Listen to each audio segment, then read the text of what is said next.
If you've ever had, a big idea, maybe a passion project, or even just a personal goal you really want to hit, you probably know this feeling. It's that sense that you're always fighting the clock, always trying to find time for the important stuff. It feels like time itself is just slippery.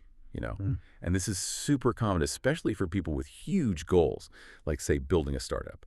Every minute feels critical. You want to move forward, but there's just so much to do. And creativity isn't exactly predictable, right? So you often feel like you're falling behind. Well, today we're going to cut through some of that. We're tackling this exact challenge. This deep dive is all about a really interesting, maybe slightly counterintuitive framework. Our source calls it Building Founder Discipline. We're pulling our ideas from a piece called Excerpts from Building Founder Discipline, a 3-step framework, and she had 2. And our mission today, basically to unpack this framework for you, give you some practical, actionable steps to build real persistence, perseverance, and crucially, that discipline around time. The goal is to kind of shift how you think about getting your most important work done, moving away from wishing for time to actively making it, or, as we'll see, training for it. And here's the cool part. It might say founder in the title, but honestly, this isn't just for entrepreneurs. If you're trying to turn any goal, learning something new, writing that book, maybe just being more consistent with exercise into actual regular action. If you want some of those aha moments, some real strategies you can use like right now, then yeah, you're definitely in the right place. Get ready to maybe rethink how you approach time and getting things done. Okay, so let's unpack this a bit. We hear it all the time, right? People saying they need to find time for things. It's almost like a default phrase. Oh, if only I had more time, or I just can't seem to squeeze it in. But the source we're looking at today, it presents a really different take, maybe even a slightly uncomfortable one, especially for founders, but really for anyone with big ambitions.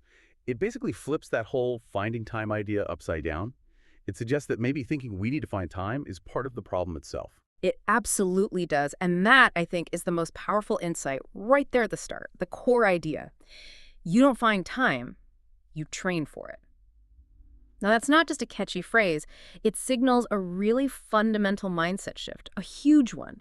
It changes the whole thing from a passive search, like you're hoping time just appears or waiting for inspiration to magically strike, to an active process, something you develop, like building a skill or, strengthening a muscle. Think about it like an athlete. A marathon runner doesn't just find the endurance on race day, do they? No, definitely not. They train for it. Day in, day out. So this perspective, it puts the power back in your hands. You're not just reacting to your schedule, you're actually building the habits. That's a powerful starting point for real discipline. You train for it. I really like that framing. It feels active, intentional, like it's something you build, not something you're just lucky enough to have. Yeah. But okay, let's be real. That sounds like a lot of work, especially when you already feel swamped. Mm-hmm. So how does the framework suggest we actually start this training without just adding more stress? That's a really important question. And this is where the framework gets practical with its first step. It's brilliantly simple, actually. It's called the daily rep. Okay, rep, like in weightlifting. Exactly, like repetitions. It signals that consistency trumps perfection here. And crucially, it's about micro actions, not huge, scary commitments. The framework says, pick one tiny, very specific action, a micro action, and just commit. Do it every single day. A micro action. Okay. Can you give an example from the source, or maybe a few others, just so we get a feel for how small we're talking? Sure. The main example in the text is post about your product every day. But okay, maybe you're a developer. It could be write 1 unit test every day. Or if you're writing a book, maybe it's write just 100 words. Seriously, just 100. Or maybe you're building an online community. It could be send 1 welcome message to a new member. The key isn't the specific task, really. It's the unwavering commitment to that small thing, day after day. It's not about making giant leaps. It's about tiny, consistent pushes forward. And the source really emphasizes that unwavering part, doesn't it? It gives some advice that feels almost strange at first, like do it even when nobody reacts. Do it even when it feels pointless. And this one really got me. Even when you forgot yesterday, just get back to it. No guilt, just resume. But I can hear someone thinking, okay, but just posting daily or writing 100 words, does that actually do anything? Is that real progress or just busy work? Okay. How does this framework make sure it's not just about checking a box?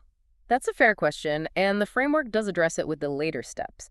But for this first step, the daily rep, the main goal is the consistency itself, especially at the start.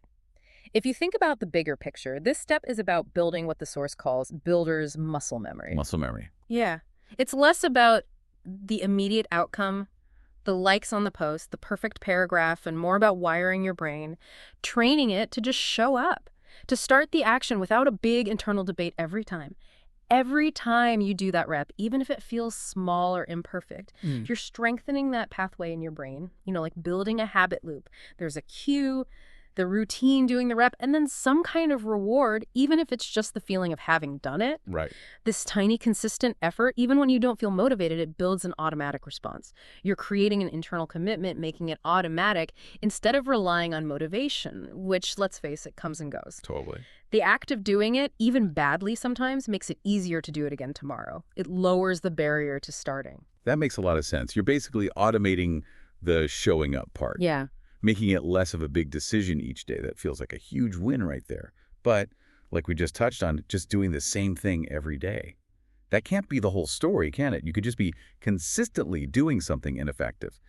So this is where it gets really interesting, right? Because after the daily reps, the framework brings in step 2, the weekly reset. Exactly. Yeah. This is where you avoid the trap of just being busy for the sake of being busy, the busy work fallacy. Right. The weekly reset is the quality control step. It ensures that the consistent work you're doing is actually effective work. It's where you bring back that intentionality, that critical thinking. Okay, so what does that look like in practice? A weekly reset. It sounds like reflection, maybe refinement.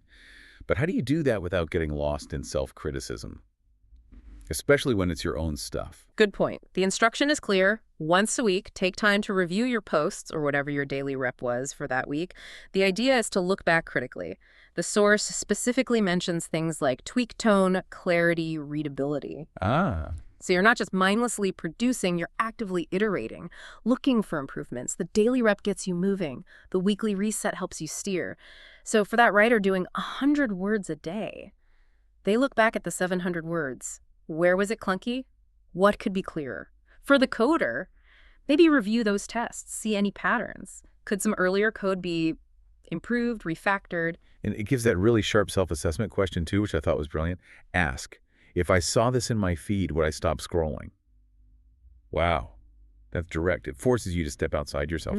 But again, how do you make sure this review leads to improvement, not just tinkering forever? It really is a gut check, isn't it? And it answers that key question. How do we make sure our effort is effective, not just consistent? The weekly reset uses that specific question, would I stop scrolling? Because it's about impact, not just perfection. Impact. It forces you to think like your audience, your user. Is this actually landing? Is it clear? Is it valuable? So this weekly review isn't just about finding flaws. It's a structured chance to learn, to adjust, to make sure that muscle memory you're building is for high-quality, effective action, not just action for action's sake. It blends the discipline from step 1 with the smarts of step 2. So you build not just habits, but smarter habits. Okay, so step 1, daily reps for consistency. Step 2, weekly reset for effectiveness and improvement. That feels like a really solid loop for building and getting better. But even with that system, things happen. You can lose motivation, get overwhelmed by other stuff, just get tired. What's the final part of this framework? How does it help you keep going for the long haul? Fuel that persistence. You're right on track. The third step addresses exactly that. It recognizes that discipline isn't just about doing and reviewing. It's also about maintaining your mental energy, your internal drive. So step 3 is called feed your mind. This is about proactively keeping your motivation up and learning how to handle those inevitable rough patches. Feed your mind. Okay, like fueling the engine, right? Keeping the mental side strong. But how does it suggest we do that? Because, going back to the finding time issue, doesn't adding more stuff just make things harder? That's a very common concern, the idea that self-improvement has to mean adding huge new tasks. But the framework keeps it very specific and manageable. The action is, each week listen to one short podcast episode on persistence or time management. Okay, one short episode. That sounds doable. Right. But here's the crucial second part. Reflect on one thing you can apply immediately. It's not just about consuming content. It's about targeted learning with instant application, not just another thing on your list. That difference between just listening and actually applying, that feels key. We all do it, right? Listen to something inspiring, get all fired up, and then 2 days later, nothing's changed. We just collect ideas. How does applying it immediately make such a difference? Well, what's really fascinating here is how it ties back into that training idea we started with. You're not just training your actions, daily rep, or your critical eye, weekly reset. You're actively conditioning your mind, too. By deliberately learning about persistence or time management, maybe a 15-minute listen on how to break down big tasks or handle distractions, and then right away pulling out one thing you can try, you're closing that gap, the gap between knowing something and actually doing something. Closing the loop. Exactly. It stops you from getting stuck. It keeps feeding you new ideas, new strategies. It gives you tools to handle procrastination or push through a block. It's ongoing mental maintenance. It makes sure your learning turns into action, into Mhm. real resilience. Wow, okay. So the whole framework is really comprehensive then. Action, reflection, and this ongoing targeted learning, it covers all the bases. So if you put all three steps together, daily rep, weekly reset, feed your mind, what's the ultimate takeaway? The source puts it really bluntly. This isn't about likes, it's about wiring your brain to show up. It keeps coming back to that internal shift, doesn't it? Away from needing outside approval toward building that inner strength. Precisely. The whole point is deeply internal. It's not really about the immediate metrics or external validation. It's about building that intrinsic drive, that consistency that doesn't quit. This framework is designed to help you forge a really deep commitment to the work itself, like an internal compass. It keeps you going even when things get tough, when you have setbacks, when that little voice of self-doubt pipes up. Yeah, the imposter syndrome. Right, it helps you shift from being pulled around by results, which can be unpredictable, to being driven by the process of consistently building day by day. It's kind of a quiet rejection of the quick fix culture, you know? It opts for something more sustainable, more deeply rooted. And it's interesting, too, that this isn't just abstract theory. The source points out that you can even build tools around this. Hmm. It mentions, just as an example, a platform called Launchmeloud was built to help founders automate and structure these reps so your momentum never dies. Mm. Which just shows, I think, that these principles can be made really practical, really accessible. Tools can help keep that momentum going. Yeah, it absolutely demonstrates the real-world application. It shows how you can use systems, even technology, to support this approach, to make that consistency and iteration just a little bit easier, especially when you're juggling a million things as a founder. Okay, so we've unpacked the daily rep, the weekly reset, and feed your mind. Three really connected steps for building that discipline, shifting from finding time to actively training for success. And the message from the source is pretty clear, isn't it? If you're serious about building something, about making those ideas happen, the call to action is simple. Start the reps today. Just start.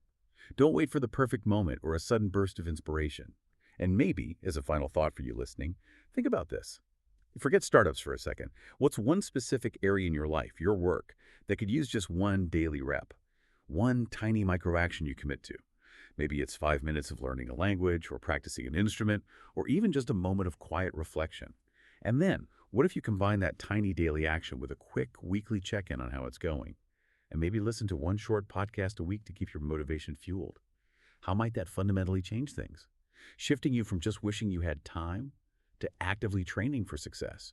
And maybe, just maybe, becoming the kind of person who consistently does the things that matter most to them. It's a powerful question, I think. Something that could really change how you approach your goals, and maybe even how you see yourself.